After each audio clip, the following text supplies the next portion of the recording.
আসসালামাইকুম, আমি নার্গিস চলে এসেছি আমার রান্নাঘরে। আজ আমি বানাবো ভোলা মাছের ঝাল। তো ভোলা মাছ, পেঁয়াজ কুচি, টমেটো কুচি, কাঁচা লঙ্কা কুচি আর রসুন পেঁয়াজের পেস্ট। আজ আমি সর্ষে বাটা দেবো না, অন্য সময় সর্ষে বাটা দিই, আজ সর্ষে বাটা দেবো না। তো আজ আমি একেবারে ঘরোয়া পদ্ধতিতে রান্না করে দেখাবো। তো গ্যাসের উপর আমি একটা কড়া বসিয়ে দিয়েছি। কড়াতে সর্ষের তেল দিয়ে দিলাম গরম করতে। তো কিছু সময় জন্য তেলটা গরম হতে দেবো, তারপরে একে একে মাছগুলো ভেজে নেব। তো তেলটা গরম হয়ে গেছে, আমি একে একে মাছগুলো ভাজতে দেবো।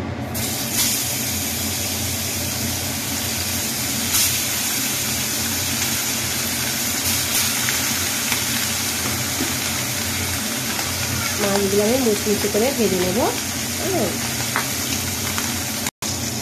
তো এক পিসটা হয়ে গেছে, আর এক পিসটা উল্টে দেবো।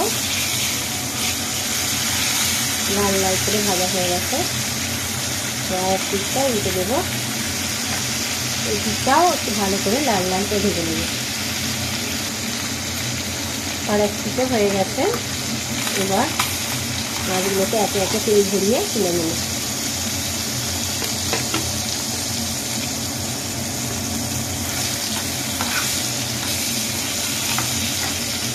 একটু ভালো করে লাল করে ভেজে নিতে হবে, কেন ভোলা মাছ ভীষণ নরম, তাই একটু কড়া করে না ভাজলে আবার খেতে ভালো লাগে না। আর একটু কড়া করে ভেজে নিচ্ছি, এটাও আরেকবার দিয়ে একটু মুচমুচে করে ভেজে নিচ্ছি। তো এবার হয়ে গেছে, তেলগুলো একটু ঝরিয়ে তুলে নেব।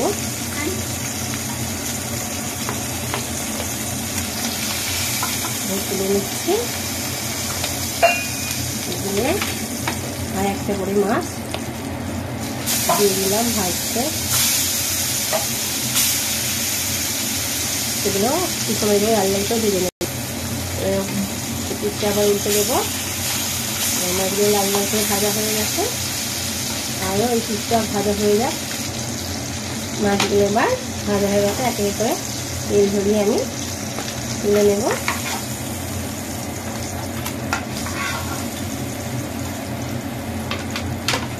এবার অন্য একটা কড়া বসিয়ে দেবো, কড়া তুলে নিলাম। এবার কিছু পরিমাণে তেল দিয়ে দিলাম গরম হতে, অল্প সামান্য তেল দিয়ে দিলাম। তেলটা এবার কিছু সময় গরম হতে দিয়ে দেবো। তেলটা এবার গরম হয়ে গেছে, এখানে দিয়ে দেবো পেঁয়াজ কুচি,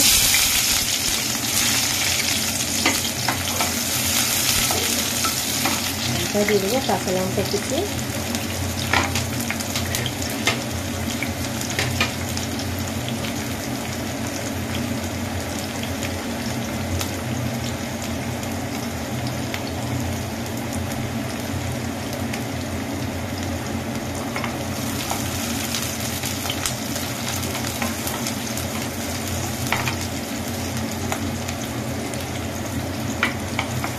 তারপরে দিয়ে দেবো টমেটো কুচি।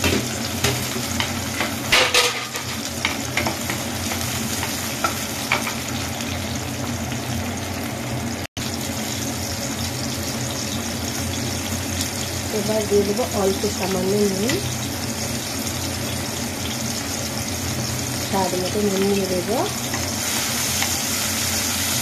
আবারও নাড়িয়ে চাড়িয়ে নেব। লাল করে ভাজা হয়ে গেছে, এবার দেবো পেঁয়াজ বাটা, পেঁয়াজ রসুনের পেস্ট। পেঁয়াজ রসুনের পেস্টটা একটু হালকা করে ভেজে নেব।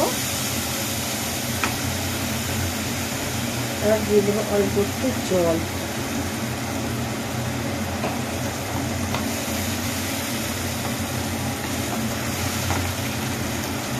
এবার দেবো অল্প সামান্য লঙ্কার গুঁড়ো,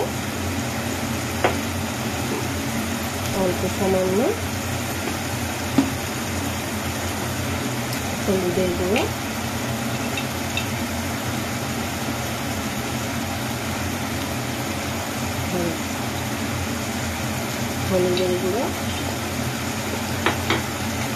আর দেবো কিছুটা পরিমাণে জিরে গুঁড়ো, এগুলো সব একসঙ্গে কষিয়ে নিতে হবে। আমার পেঁয়াজটা একটু বেশি মানে পুড়ে মতো গেছে, লাল হয়ে গেছে, তাই একটু জোরে গ্যাসটা ছিল বলে পেঁয়াজটা একটু লাল মতো হয়ে গেছে।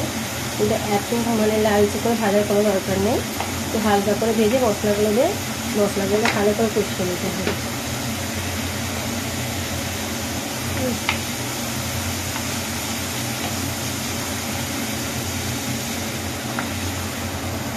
রান্না করতে করতে একবার এখানে ওখানে চলে যাচ্ছি, তো অন্য আরও কাজের মধ্যে ব্যস্ত হয়ে যাচ্ছি। বাচ্চাগুলো স্নান করছে, একা একা বদমাইশি করছে, এসব দেখতে গিয়ে আমার তরকারিটা একবার আজকে একটু পেঁয়াজটা বেশি মানে কালচেভাবে ভাজা হয়ে গেছে।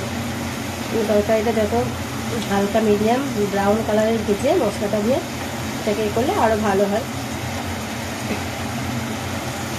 এবার কষিয়ে নিতে ভালো করে।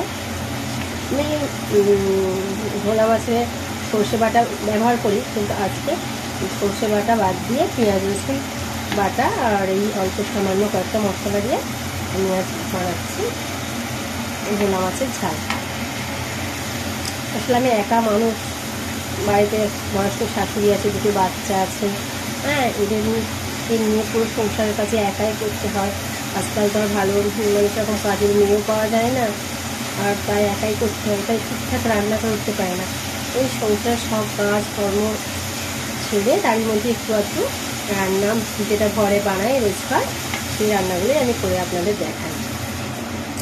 দুটো বাচ্চা এত দুরন্ত যে 1 মিনিট মানে তাদেরকে মানে রেখে কিছু কাজ করা যায় না, কিছু না কিছু অন্যায় করতেই থাকে সারাক্ষণ, অন্যায় আর অন্যায়। জল ঘাটছে, হ্যান্ড ওয়াশ দিয়ে হাত ধুচ্ছে, শাওয়ার চালিয়ে স্নান করছে, মানে কি বলবো, একেবারে মানে ঠিকঠাক ওদের পড়াতেও বসতে পারি না, আর ঠিকঠাক রান্নার কাজও করতে পারি না, মানে একা এত পরিমাণে কাজ এরপরে হাঁপিয়ে যায়। তারই মধ্যে বাড়িতে রেগুলার যে রান্নাগুলো করি আমি ভিডিও করে আপনাদের দেখাই। তো আজ আমি ভোলা মাছের ঝাল করছি। তো এবার জল দিয়ে দেবো, জলটা দিয়ে একে একে মাছটা তুলে দেবো। আরও সামান্য জল দিয়ে দেবো, দিয়ে ফুটতে থাকবো। মাঝে মাঝে রান্না করতে করতেই চলে যাচ্ছি। মেয়েটা স্নান করছিল, তাকে করে দিলাম, আবার ছেলেটা স্নান করতে গেছে, মেয়েটা এসে খাটকে পড়ে গেল, একেবারে ব্যস্ত করেই রেখেছে ওরা, কি বলবো। হ্যাঁ, রান্না করতে গেলে তো একটা মিনিমাম সময় দরকার থাকে না, সেই সময়ের মধ্যে ভালো করে গুছিয়ে তো রান্না করতে হয়। আমি রান্না করতে করতে চলে গেলাম, বলে আমার পেঁয়াজটা একটু বেশি পুড়ে গেল, তাই তরকারি কালারটা একটু হয়ে গেল, এইসব ব্যাপার আর কি। সংসার সব কিছু সামলে আমাকে রান্না করতে হয়। তো বাচ্চাদের মর্নিং স্কুল দিয়ে আসা, নিয়ে আসা, স্কুল থেকে রান্না করতে করতে হাফ চলে যায়, আবার চলে হাফ রান্না এসে করি, এইভাবে আমি সংসারের কাজকর্ম করতে হয়। তারই মধ্যে আমি রান্না করে দেখাই আর কি আপনাদের।